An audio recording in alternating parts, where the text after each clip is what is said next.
Hey guys, this is my next installment of the knife journal. Kind of good news and bad news. It's kind of bittersweet. Um, as far as what happened was, I had thought that my problem in cutting the metal was the blade. But after doing some more research and looking into it, it turns out that the blade I had was fine. You know, it was meant for metal, like I thought. The problem was that I was trying to cut it too fast, and excuse me. Unfortunately, the bandsaw that I had does not have adjustable speed settings for it. It's just one speed. So I'm probably going to have to return the machine. Today, I did get to work with some metal. This is what I came up with. This is the piece of 1095, or a piece of the bar, anyway. This is the design I came up with. So I was happy to actually be able to get something done. But unfortunately, I mean, this took me, I was up there today. Luckily, I had some time there. This took me about 2 hours to do. I did this entirely on a grinding machine. You know, from the regular, rectangle, piece of bar stock, and then ground down. And it's obviously the wrong way to do it. It just took way too long. Ideally, I would, use the bandsaw to cut, some straight lines to get, basic shape around. So when I'm grinding, you don't want, you only want to have to grind just a little bit, from like the outside of my finger in. And I was literally grinding like, close to an inch in, and it just takes way too long. It, runs down the stone, really fast, and it's just not the right way to do it. So it's good that I actually got something done, but it's bad because I'm kind of coming to a realization that I might not be able to, make any knives. It's unfortunate. Something I really want to do. It's just at this time might not be able to do it. I might have to put it off because I tried. I put out $500.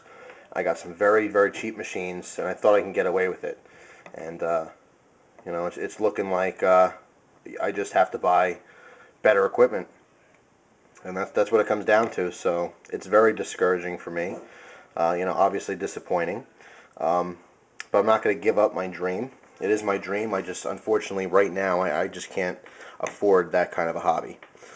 So what I'm probably going to do is I'm going to finish this knife, grind, do the grind down the edge, and put a nice finish on it. I wrapped this with the paracord just to see what it looked like, but I'm going to take this all off, and get a nice finish on it, and temper the blade, and then sharpen it, and finish this one knife. But then after that, I'm probably going to return all the machines I bought, get my $500 back, and most likely I'll just pay off some bills with it. And then at a later date, if I have some more expendable money, I will buy the proper machinery. And I'll keep all my steel and maybe in the future tinker with it again. But unfortunately, this is going to be my last video for the knife journal for a while anyway. And none of my decisions are final, but for now anyway, that's what I'm going to do, because that's the right thing. I do have some bills that need to be paid. But anyway, with this knife, what I did was, I cut this basic design, which is very similar to the first thing I showed you with the compressed board, only I added a guard here. I will cut out a little notch right above the guard, a little choil, and then I will grind my edge, my blade. I added two different lanyard holes, so you have an option of where you want your lanyard. And then actually this third, I was going to do a third hole here, but the bit was it already dulled on me. So what happened was, instead of cutting through, it spun and spun, and it almost like it tempered that little spot. So then it became almost impossible to drill through. So then I drilled two consecutively smaller holes and kind of made a little design out of it on both sides. So that's about it. That's the knife, and I'll do another entry to show this one finished. So once again, thank you very much for your time.